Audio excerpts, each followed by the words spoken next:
kemudian Bapak dipercaya Ya. menjadi Dirjen Pembinaan BUMN kan Pak pada Oh, saat itu itu. ada ceritanya lagi, Pak. Oh lain lagi itu Oh, Pak. lain lagi itu Tapi kan ceritanya. setelah itu kan ya Pak? Betul. Setelah itu katanya. Jadi, Iya. saya lagi asik nih, Pak, di Garuda nih. Hmm. Ya. Saya ingat sekali itu bulan Februari. Padahal saya masuk Garuda itu bulan Januari. Mhm. Bulan September. Masuk Januari, bulan September, saya dipanggil oleh Pak Nasruddin. Nasruddin Sumintapura. Sumintapura. Iya ya betul.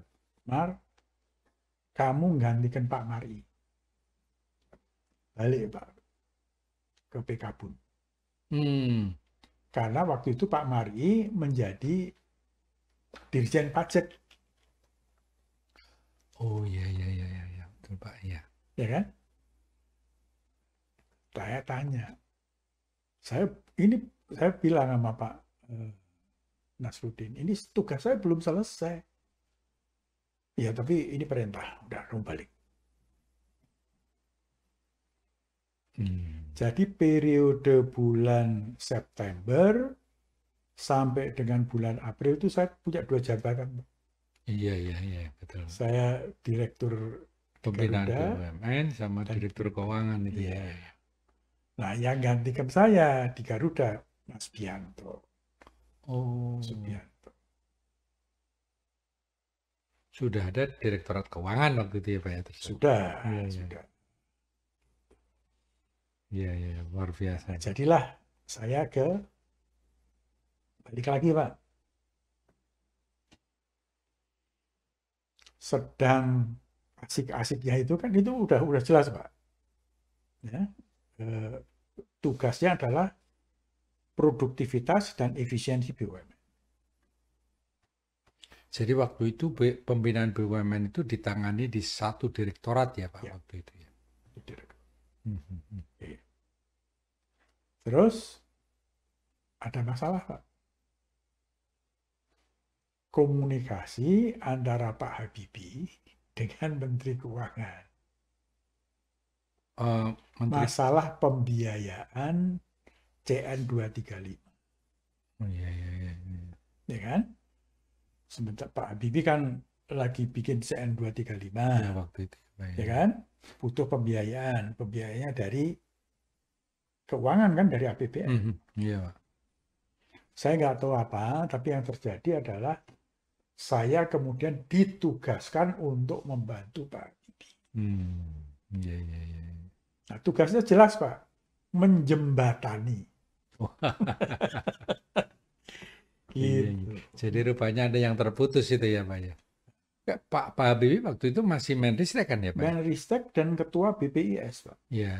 Di mana di Ketua BPIS itu beliau membawahi juga PT Nurtanio. Iya, Dirgantara.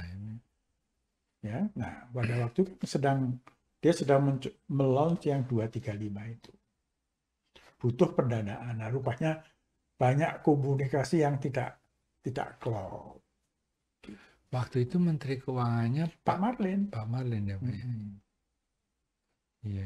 Nah, kembali Pak, ini urusannya urusan teman.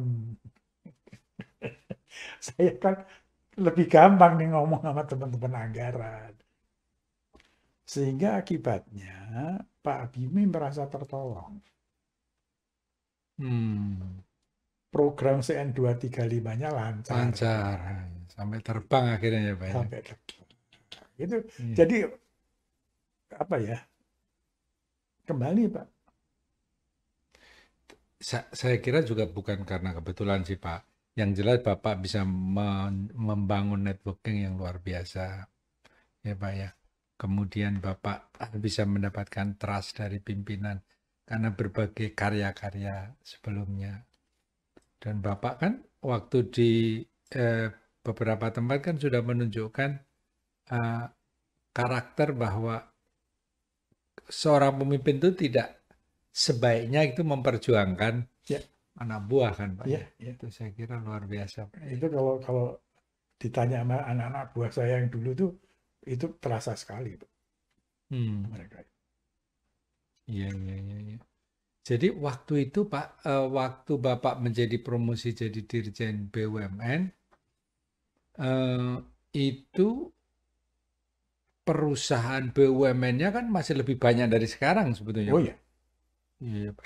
Walaupun kecil-kecil ya, Pak ya. Jadi oh Oh enggak juga, Pak ya. besar dan kecil. Iya. Nah, ini ada cerita Pak yang belum pernah diceritakan, Iya, iya, Pak ya. belum pernah diceritakan. Jadi posisi sebelum jadi Dirjen BUMN itu saya ada di BPIS Pak, Badan Pengelola Industri Oh, Strategis. iya, betul ya, Pak ya. Oke, nah pada waktu itu almarhum Pak Oscar pensiun. Oke. Dan ada kebijakan untuk membagi Direktorat Jenderal Moneter menjadi dua, Pak. Yaitu menjadi Direktur Jenderal Lembaga Keuangan dan Direktur Jenderal Pembinaan. Itu zamannya Pak Marlin, almarhum. Iya. Nah, Pak Marlin kemudian mengusulkan dua pejabat untuk duduk sebagai Dirjen LK. Pak Bambang Subianto. Yang waktu itu beliau sudah jadi eselon 2 di Sudah menjadi Direktur Lembaga Keuangan. Betul ya. Waktu itu Pak Marlin juga mengusulkan Pak Fuad. Pak Fuad Bawazir ya, Pak ya? Itu tahun 92, Pak. Iya. Nah, ini situasi lagi, Pak. Kan tadi Pak Habibie merasa terbantu. Ya, betul, Pak. Nah, pada waktu itu Pak Habibie yang dipercaya oleh Pak Harto untuk diminta pendapat. Kalau ada posisi-posisi penting. Nah, sehingga pada waktu Pak Marlin itu mengusulkan dua nama itu, nama saya dimasukkan Pak, oleh Pak atas rekomendasi Pak. Jadilah saya Dirjen, Pak. Bapak masih muda sekali dulu, Pak ya, itu umur berapa itu, 92 Pak? Itu saya 47, Pak. 47. Pak Fuadnya sendiri menggantikan posisi saya di BPIS. Gitu. Itu solusinya begitu. Iya. Luar biasa itu, Pak. Cerita yang memberikan inspirasi bahwa ternyata seorang pemimpin itu muncul karena waktu ya, Pak, juga. Yes. Waktu, karena kesempatan. Betul. Tapi seorang pemimpin juga harus punya karakter untuk bisa dipercaya, Pak ya. Bisa membangun networking, Pak ya. Dan tadi pengalaman di Pertamina kan itu berarti integritas luar biasa. Karena saya ingat betul, Pak, Pertamina kala itu kan apa ya? Pusat perkeliruan. Pusat perkeliruan itu tadi. Dan Pak Martiono bisa berdiri tegak gitu. Iya. Dan memang dalam banyak hal kalau seorang pemimpin akan menuntut sebuah efisiensi apapun bentuknya ya, Pak, yang memangkas korupsi, memang harus ada konsekuensi bahwa pendapatannya juga harus diperhatikan ya, Pak. Ya. Dan itu reward and punishment berjalan dengan baik. Luar biasa, Pak. Nah, Pak, ini kan sebelum bicara prestasi Bapak memimpin di beberapa institusi yang lain, Pak. Ini kembali dulu, Pak. Bapak kan lahir di Semarang ya, Pak. Yeah. Bapak lahir di Semarang. Dan Bapak masuk ITB. Saya pastikan bahwa masuk ITB tidak mudah waktu itu, Pak. Ya, karena kan ITB itu sebuah universitas atau institut yang persaingannya itu luar biasa gitu ya, Pak ya. Walaupun kemarin saya dengar, Pak, gitu. Kalau di ITB itu kalau menyambut mahasiswa baru itu selamat datang putra-putra terbaik. Tapi beda Pak kalau Gajah Mada. Gajah Mada itu kalau apa menyambut mahasiswa baru, selamat datang calon pemimpin bangsa gitu. Jadi oleh sebab itu kan sekarang ada presiden yang dari Gajah Mada kayak itu. Dan benar kan itu? Dan benar Pak. Oh enggak Pak. Jadi ITB waktu itu seperti apa Pak? Jadi sebetulnya itu harus dimulai dari sejak SMP. Hmm. Memang saya kebetulan pada waktu diperkenalkan pelajaran kimia, Oh. itu sejak SMP angka saya selalu bagus, Pak. Iya, iya, iya, iya, iya. Ya, jadi sejak SMP itu sampai dengan SMA, saya mempunyai passion, jadi tertarik tentang ilmu kimia. Itu yang pertama. Yang kedua, kebetulan ada sepupu saya yang sekolah di ITB. Ya, dan beliau sudah menjadi sarjana teknik kimia. Oh. Nah, di situ saya belajar bahwa ada perbedaan antara kimia dengan teknik kimia. Dan itu untuk singkatnya, ilmu kimia itu teorinya, teknik kimia itu penerapannya. Penerapannya. Gitu. Jadi sejak awal saya sudah kepengen masuk ITB, Pak. Sejak awal. Itu sudah ada. Jadi ini juga penting untuk untuk menjadi apa ya? Jadi konsisten aja. Iya. Konsisten. Iya, iya, iya. Nah, Jadi cita-cita masuk ITB dari SMP ya, Pak? dari SMP. Luar biasa itu. Gitu. Ya udah, saya ngikutin aja. Dan pada waktu itu Pak, masuk Gama itu gampang Pak. Iya. Karena cukup dengan nilai raport kan waktu Iya, itu. iya, iya. Saya masih ingat sekali. Dan saya diterima Pak waktu di Gama. Diterima. Iya, iya, iya.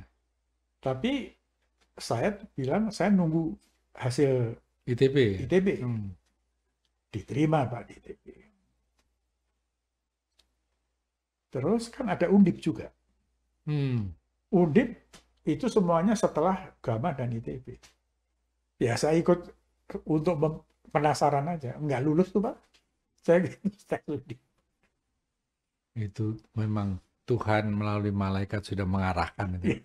Ya nggak tahu lah. Nggak tahu. Tapi yang penting adalah itu tadi. Ya mungkin saya tadinya sih nggak terlalu ini ya. Tapi ya karena saya suka kimia. Teknik kimia ya Pak. Pada saat itu terus terang kan populernya waktu itu kan kalau nggak sipil ya Pak ya, Iya. ITB waktu itu ya Pak ya. Mesin kan Pak elektro. ya. Elektro. Ya. Dan ini untuk teknik kimia berarti kelasnya relatif kecil dibandingkan dengan jurusan itu ya Pak ya? Dari segi popularitas. Ya, itu memang begitu. Tapi ada kelebihannya. Di situ saya belajar tentang keseimbangan. Oh, iya, iya, iya, Pak ya. Ya, karena reaksi kimia itu kan kanan kiri itu kan harus baru berhenti setelah dia seimbang. Betul, Pak. Itu yang pertama. Jadi intinya apapun di dunia itu harus balance. Sebelum balance itu harus ada aksi dan reaksi. Aksi dan reaksi, betul. Itu satu. Yang kedua, yang saya juga belajar adalah mengenai sistem.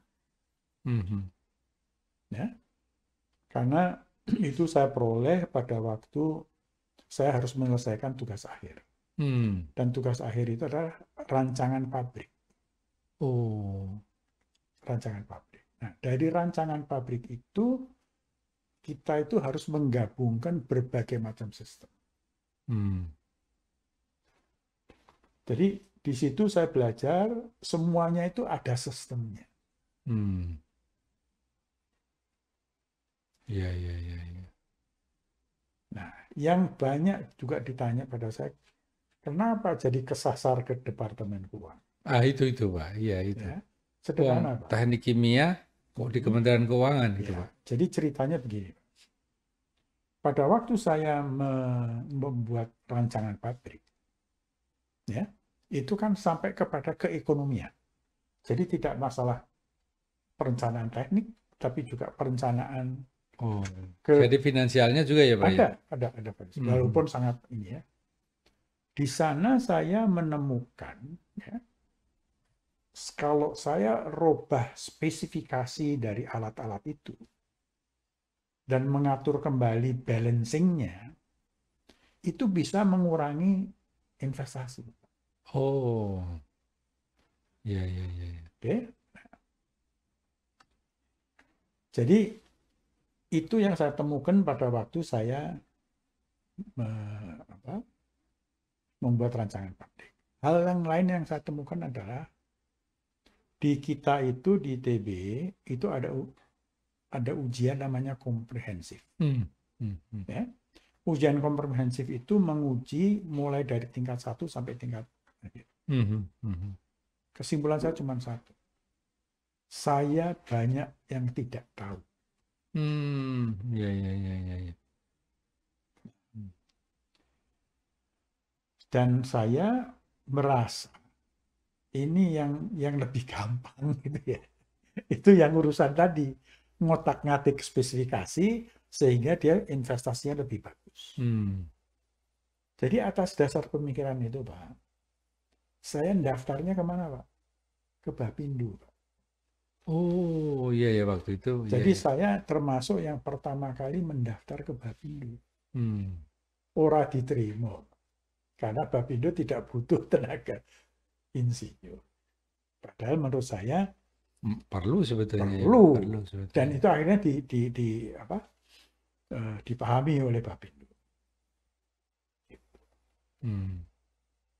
Nah, jadi tadi intinya saya merasa ilmu teknik kimia itu terlalu banyak yang tidak tahu. Intinya begitu. Tapi saya kepengen itu tadi bicara mengenai masalah kelayakan. Gitu. Iya, iya, iya. Saya kira memang kan itu karena apa ya, semacam persistensi Pak Martiono bahwa sudah senang ITB dari awal, kemudian senang kimia ya Pak ya. Dan kemudian ya Tuhan mengarahkan masuk keuangan. Tapi saya herannya duduk keuangan mengambil lulusan kimia waktu itu tuh masuk di mana? Sederhana. Ini serba kebetulan lagi. Iya. Jadi tahun 1973 itu Kementerian Keuangan itu mendirikan namanya Direktorat Persero dan Pembinaan Kekayaan Negara. Oh, iya. Awalnya dari sana. Iya, iya, iya. Itu atas nasihat dari HIID. Iya, iya, iya. Ditempatkan di bawah Direktorat Jenderal Moneter. Iya, iya, iya. Awalnya dari sana. Pejabat-pejabat waktu itu saya masih ingat tuh penasihatnya Pak Menteri Keuangan Pak Ali Wardana itu orang-orang Harvard semua itu. Iya, iya, iya Pak. Harvard International. Iya, HIID ya. HIID gitu. Nah, salah satu yang mereka yang saya rancangkan adalah sarjana teknik yang bisa bahasa Inggris. Oh. As simple as that. Iya, iya, iya, iya, iya. Ya saya daftar. Karena tadi ingin ini daftar. Jadi saya masih ingat tuh. Jadi saya nggak ikut Senayan. Oh. Saya nggak ikut. Saya langsung diinterview sama 3 orang bule-bule itu. Iya, iya, iya, iya. Rupanya mereka dengan bahasa Inggris saya jalanan itu mereka cukup puas. Impress ya Pak. Diterima. Udah, saya langsung ke situ aja. Iya, iya, iya. Dan yang menarik adalah ada kemungkinan untuk disekolahkan. Nah, itu yang menarik. Nah, ini kan sesuai dengan yang tadi. Iya, iya, iya, iya. Yang tadi apa? Nah, jadi Bapak kan nggak berapa lama setelah itu kan sekolah ke Amerika ya Pak ya. Iya, Di mana Pak? Di Oregon ya Pak ya? Oregon. Oregon ya Pak. Nah ini lucu nih. Gimana Pak ini ya? Oregon aja saya nggak ngerti itu sekolah apa gitu.